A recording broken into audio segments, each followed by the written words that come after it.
I truly hope and pray that at the end of our talk, at the end of this conversation, you'll leave with some skills to better navigate the unfortunate circumstances that come along with discrimination and racism and bias, because it's out there. Hey lady, welcome back to your new favorite talk show, Grown Lady Chat, with me, your host, Dr. Sherunda Simone. In today's episode, I'm going to be sharing with you a two-part series because earlier this year, I had the opportunity to give the keynote address at Rosalind Franklin University School of Medicine Annual Diversity Retreat. Now, this was the inaugural event, so I was so honored and so excited to be able to share my perspective about diversity and how to overcome in specific situations. My speech was well received, and I figured that this would be a great platform to also share the information because we deal with age bias, race bias, gender bias so many times in corporate America and even in our personal lives. So I wanted to make sure that I shared this with you as well because I believe you're going to be inspired and blessed by the information.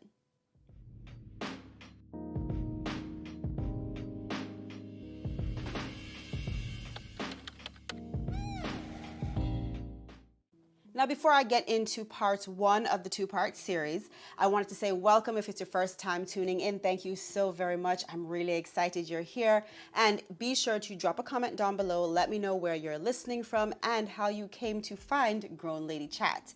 And of course, if you are a returning viewer, thank you very much. We are directly on target. My goal was to be at 170 subscribers at this point, and we are. So let's make our next goal to 200 very quickly. And the way you can do that is by sharing the videos, share the content, chat it up in the comments because that just helps to push the videos out to as many people as possible. So thank you so very much for those of you who are engaged and active in the Grown Lady Chats community. Now, every episode, I like to remind you that I do random giveaways. So if you'd like to be entered into the random giveaways, very simple, just be engaged in the community. So follow us on socials, and of course, make sure you're subscribed with your bell notifications. New videos go up every Monday and Thursday. Know that if you are a winner of the giveaway, you could get home decor items, skincare, beauty, makeup, faith-based resources, or personal development tools. So these are all things that we as women enjoy and they can benefit our lives greatly. Every episode, I also like to do a question of the day. That's a good way for us to generate good conversation down in the comment section. So be sure to answer the question of the day for this episode. I want for you to comment down below and let me know what is your go-to personal development quote, whether it's something that you came up with on your own or a quote from someone else. Most of you already know mine. If you've been following my journey here on YouTube and on other socials, you'll know that one of my favorite quotes is from Eleanor Roosevelt. No one can make you feel inferior without your consent. Now, I do have a life motto that I live by as a personal development enthusiast and as a motivational speaker. And I'll share that at the end of my video like I do all the time. So stay tuned for that. Hey lady, are you a woman who loves the Lord and who also enjoys beautiful things? Well, if you are, then you are personally invited to join my exclusive Christian women's group. In this group, we chat about clothes, beauty, home decor, parenting, marriage, cooking, and of course, our Christian walk. It's Christian lifestyle all encompassing. So be sure to join by clicking the link below. I hope to chat with you soon. Now back to our show. So that the episodes aren't too long, I've decided to split my entire keynote speech into two episodes. So there'll be a part one and a part two. So today, Monday, when this episode is going live, I'm going to air the first part, and then on Thursday will be the end part or the second part. So make sure that you are subscribed with your bell notifications so that you're able to get the fullness of the information and the summation of my speech. And now it's time for Dr. Sherunda Simone's random but helpful information. Lady, don't forget, you need more hand cream in your purse or your work bag. You're welcome. You know, my drive when it comes to medicine, being a doctor, I also have a passion to empower, strengthen, teach, enrich, energize, and motivate others in the way of speaking life into situations and speaking life into hard life circumstances. So As a surgically trained podiatrist, I work full-time right now, seeing patients. I do primarily in-office care and in-office procedures. So that is a part of my vocation and training. But my passion is to help others, to speak life into situations. And because of the journey that has brought me to this point, then I do have a very unique perspective. And the role that I am going to play in today's event is one of just empowering. And like I said, it's going to be very vulnerable, very transparent. I have my timer here right now because I'm very verbose. So I'll make sure that I do my very best to hold to the time allotment. I truly hope and pray that at the end of our talk, at the end of this conversation, you'll leave with some skills to better navigate the unfortunate circumstances that come along with discrimination and racism and bias, because it's out there. It's out there. And so we've got to position ourselves in the best way possible as we work toward righting the wrong. Okay, so the title of my presentation is, Who Do You Think You Are? So I want to first start by saying thank you so much to my dear friend, Dr. Lee, as well as Dr. Kyan Keppel, Dr. Williams, and the rest of the committee. I don't know everybody involved, but I'm just so grateful that you have put together this event. It's a very necessary conversation, and I'm honored to be a part of it. And then I want to also welcome the other attendees, because it is a Friday morning, and you could be doing many other things, but you've chosen to be here. Who do you think you are? Who do you think you are? It is a sassy question. And anyone who knows me knows that I can be very sassy, because sometimes it's needed, okay? We have to have a little sass sometimes to get through all the brass, right? So who do you think you are? That is going to be the topic of my discussion today. And I phrase it as a question because I want for you to, even after today, I want for you to continuously be thinking about that question. And there's a reason for that, and I'll get to that in just a moment. So even after we're done this evening, over the weekend, and even as you continue to experience other life events, be asking yourself, who do you think you are? Because the answer to that question is imperative. Now, I want to also caveat by saying that what I'm sharing today does not replace intervention. It does not replace confrontation. It does not replace addressing the problems at hand. My segment as the motivational component is to be an adjunct in addition to addressing the problems. But again, I want to empower, strengthen, teach, enrich, energize, and motivate you so that when you are in those circumstances, you can come out even like a victor versus a victim when we're talking about overcoming and working through these problems and making a change. All right. So it's not replacement, it's in addition to. Now, every time I start a presentation, I like to remind my audience that life is what you make it, and every thought and action created. So don't get caught slipping, simply hoping or just wishing or even just thinking. No, you've got to get on your mark, get set, let's go, because your divine destiny is pending. And with conviction of heart and daily actions, your visions and dreams and goals, don't you think they're worth defending? But don't be put off by the negativity of others, because your vision was given to you. Your mind conceived it, your heart believes it, and it's with your daily actions that you'll see your vision through. Because life is what you make it, and every thought and action created. Let's start off with a story, okay? So this is a story about a doctor. We'll call her Dr. Smith. Dr. Smith was a very highly qualified attending. She had finished a rigorous surgical program, and she graduated with high honors from med school. And she was working in a large practice with multiple doctors, multiple locations, and she was doing well, but she had a desire for just something smaller and maybe even to own her own practice, right? So she's working for this big group, and she decides to start applying. Well, she finds this associate position, and it was in the location she wanted, it was the pay she wanted, and the bonus was that the managing doctor, the owner of the practice, was thinking about phasing out in the next 3 to 5 years. So there was the opportunity, the option to buy the practice. So it seemed as though everything was lining up. Okay, so she applies for the job. And when she sends her application and she sends over her CV, her surgery logs, her letters of recommendation, and everything is in tip-top order. Okay, remember, she's highly qualified. And she got a really positive response, very positive response from the would-be hiring practice. So much so that they began discussing potential hiring, right? So it was very early conversations, but they were discussing nonetheless. And then the would-be hiring practice asks Dr. Smith to send over a photo, okay? But let's put a pin in Dr. Smith's story, because I want to go back to the question, all right? So the question of the hour is, who do you think you are?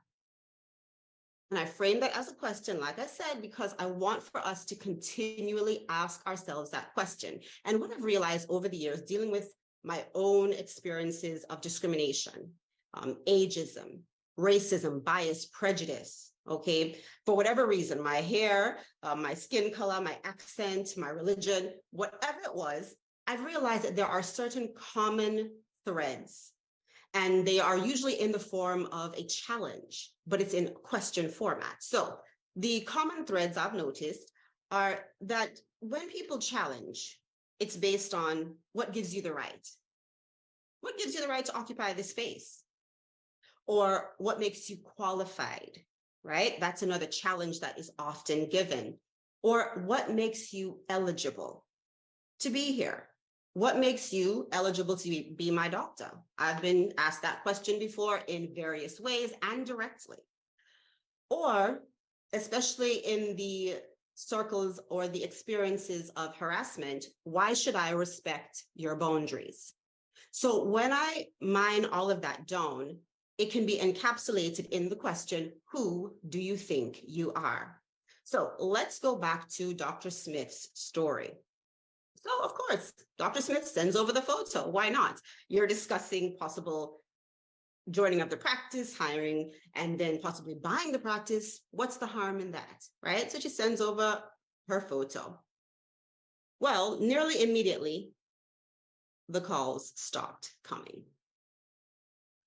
And when Dr. Smith called or sent an email, her communication was not being returned, right? So initially, they were talking about 2 to 3 times a week, whether it's by telephone or by email. But it soon became every time Dr. Smith reached out to the practice, they were busy. The doctor hadn't come in yet. The doctor was in the operating room. He was seeing patients. He was, otherwise disposed. And it wasn't until after maybe a month or so of little to no communication that Dr. Smith realized the practice had hired one of the residents that she was training. So even though she was a part of this large practice, private practice, she still had roots and, helping out with the residency, right, in the local hospital. So she realized that they went ahead and hired another doctor who was actually junior to Dr. Smith, who wasn't attending. All right, so the importance of the question, because we know what the question is, who do you think you are? But why is that question important? Well, the importance is because if we don't know the answer, then we will be forced to live someone else's answer for you, right? If you don't know who you are, you will be forced to live someone else's answer. Now, it's pixelated. The picture quality isn't all that great, right? It's over 12 years old, and it's a picture of a picture. I've lost some postpartum baby weight, thank God, and my hair is grown, but this is the photo that I sent over.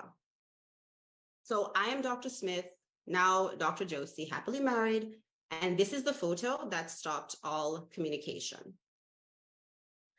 I was brought back to that awful feeling that just on the photo, not on the merit, that was so impressive, but just on the photo, communication stopped and they went on to hire someone else. with no explanation. The only change was the photo that was sent. So what I want to do today is I want to get to the answer.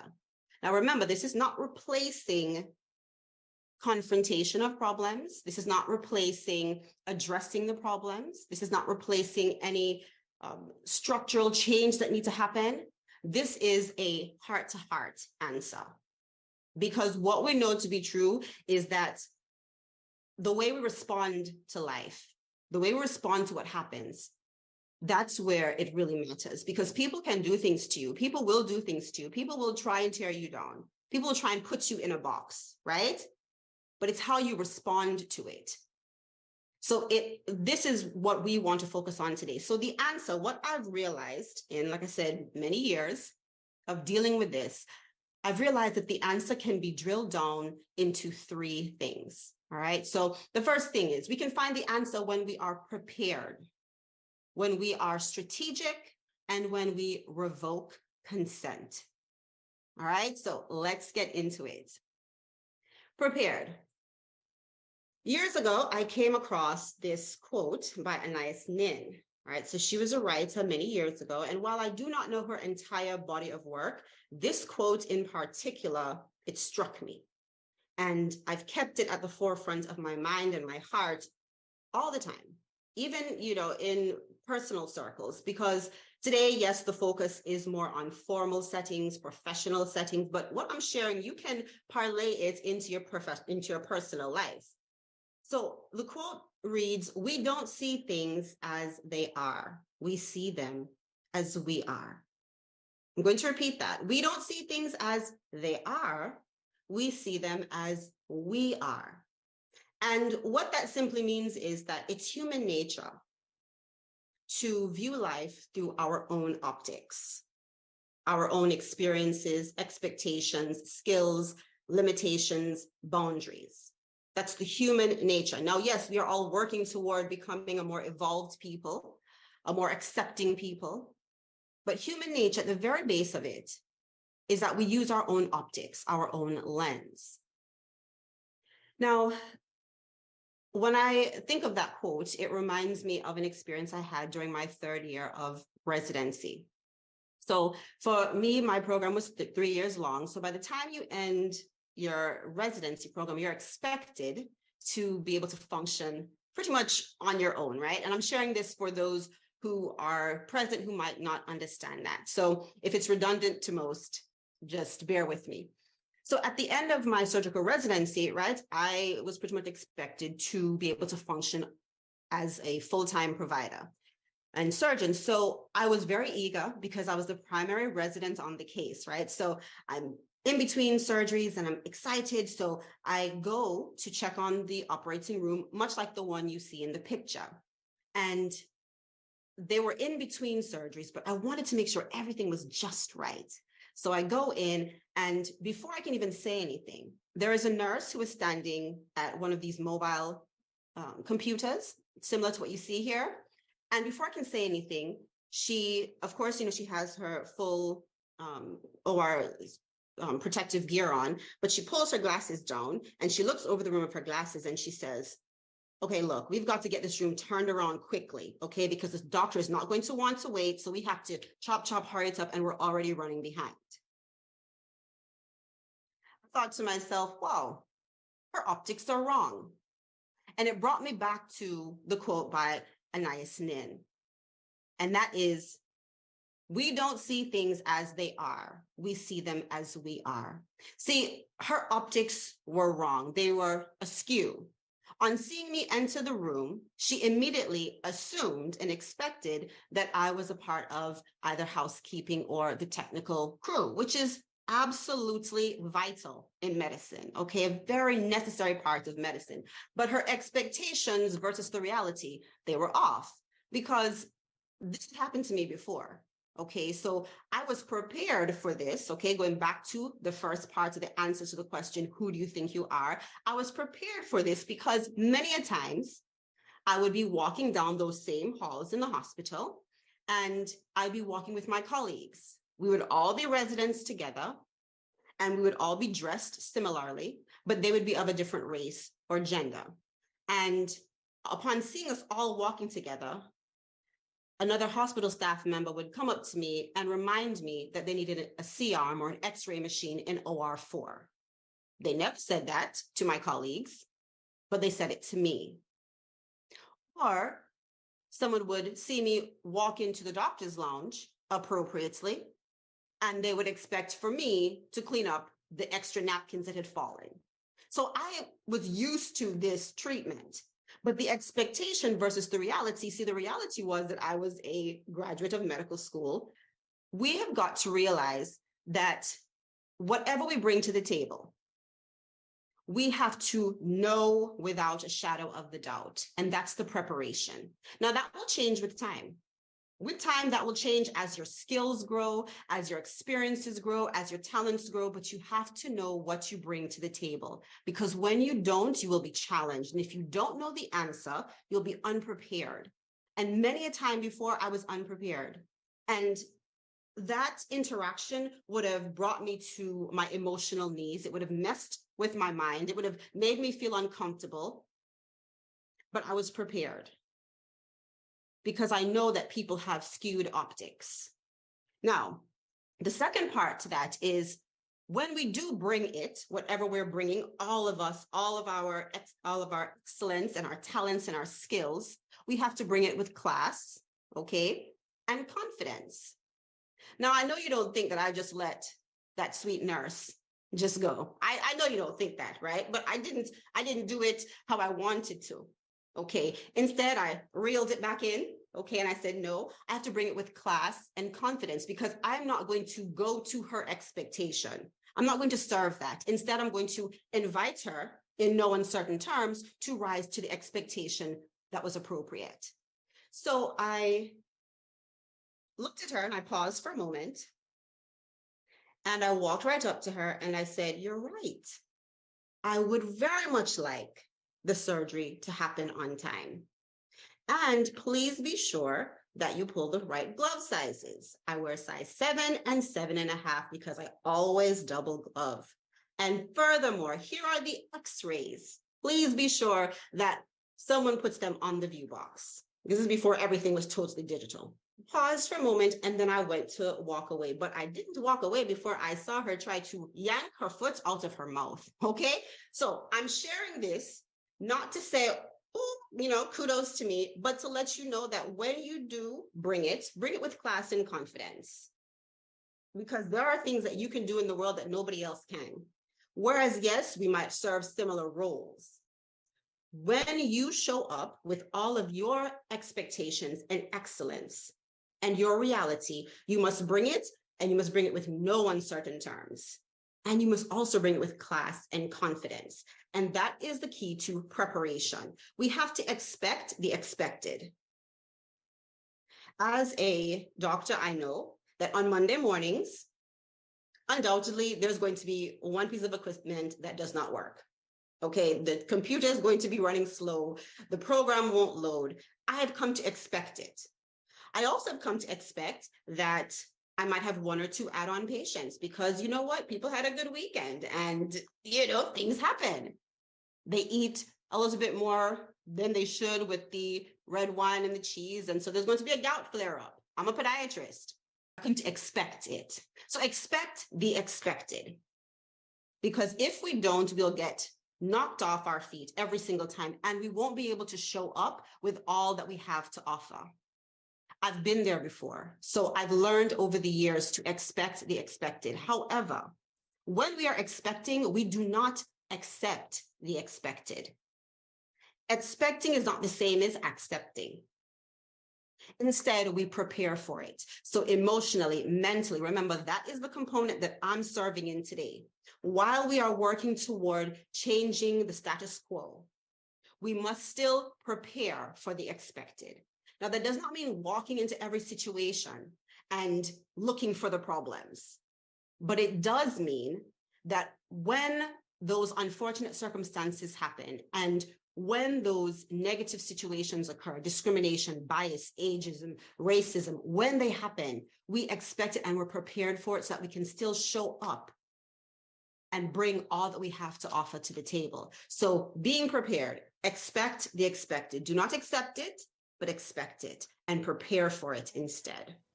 Alrighty, lady, that is it for today's episode. I do hope you enjoyed it and you got something from what I shared. I will be loading part 2. All right, so part 2 comes on Thursday, so make sure that you tune in. You can get the fullness of my speech and the end, and I'll bring everything together. Be sure to answer the question of the day. All right, make sure you follow on all the socials, and don't forget about the random giveaways. Until next time, remember, I am Dr. Sherunda Simone, and I will either see you at the top or from the top. You decide. Bye.